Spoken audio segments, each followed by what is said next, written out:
Okay, so here I have the Logitech MX Master 3.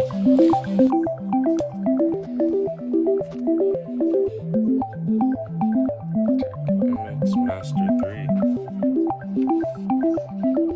Just unboxed it. In the black color. Also got it with the USB adapter.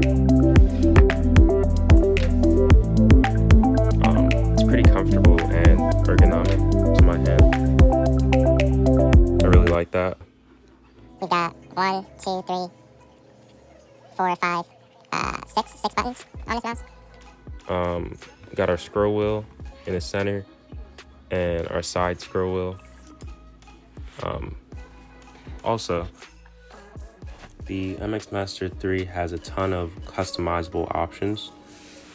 It feels great in my hand and it's very ergonomic. I'm just running what I got in the box as of right now. Stock settings. But, I plan on customizing it and making it my own.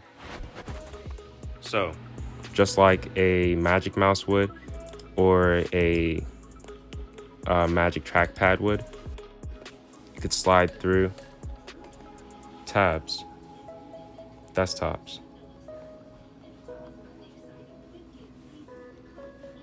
It's a great mouse.